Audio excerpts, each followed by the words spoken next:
Nearly 1,500 South Africans are stuck in various parts of the world as several countries implement stringent measures to curb the spread of the coronavirus. Benjamin Sturgeon has been stuck in Doha for 8 days, and his mother, Tanya, is clearly worried about his safety. And she joins us via Skype from Johannesburg. A very good morning to you, Tanya. Tell us firstly about the developments underway that could possibly bring your son home soon. Morning, Jane.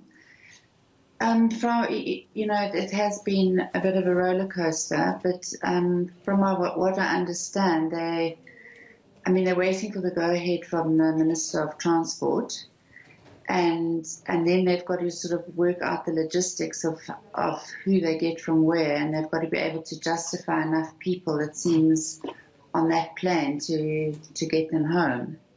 And which plane is this? Because I believe that Qatar Airways had offered in the past week to take some of them home. Yeah, you're right. It is Qatar.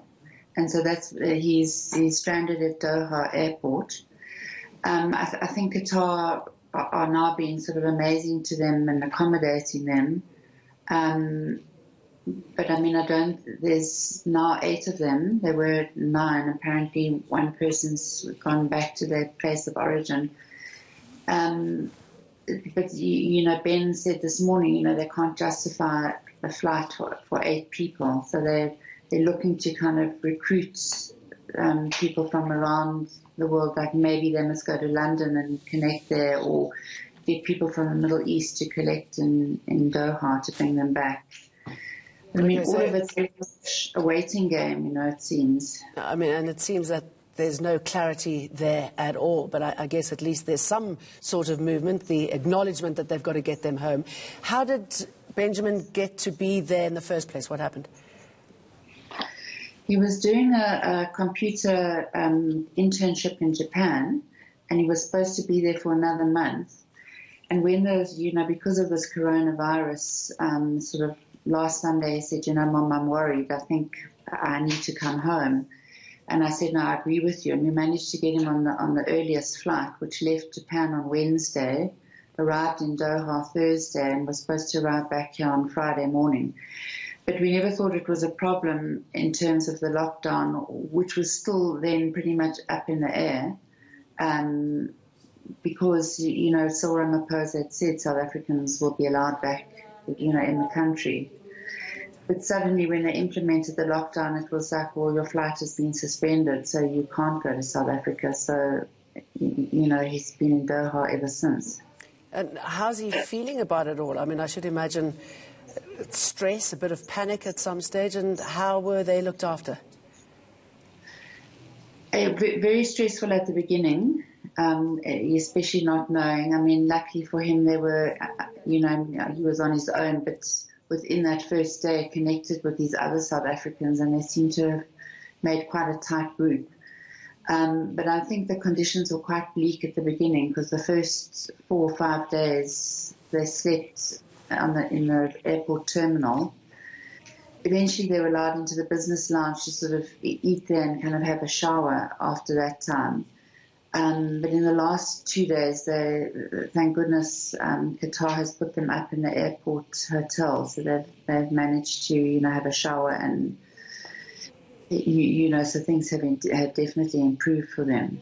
I know there was talk at some stage that possibly, I should imagine that Qatar doesn't want them in the airport, that there was a possibility that they might be sent out for quarantine in the countryside.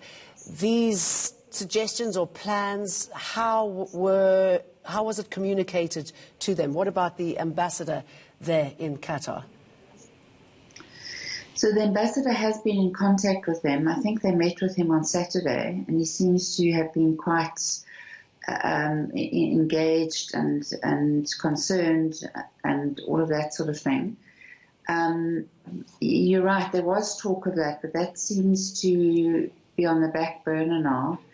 It is a concern, because they were talking about closing Doha Airport, but apparently it's still open. And I'm not sure what the quarantine facilities would have been like in Doha.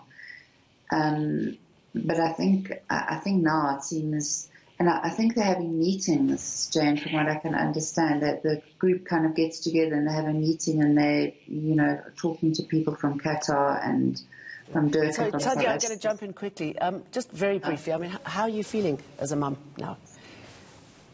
Well, sort of panic-struck. I mean, on Thursday I was completely panic-struck, and I mean, now I'm sort of relieved that they are being kind of cared for, and it does seem that there's a light at the end of the tunnel. But yeah, I mean, it's been very, very anxious-making, especially as the world is in a lockdown, and all you want is for that person to come home and be, know where they are and that they're safe. Well, Tanya, I really appreciate you speaking to us, and I really hope you get to see your son, Benjamin, very soon.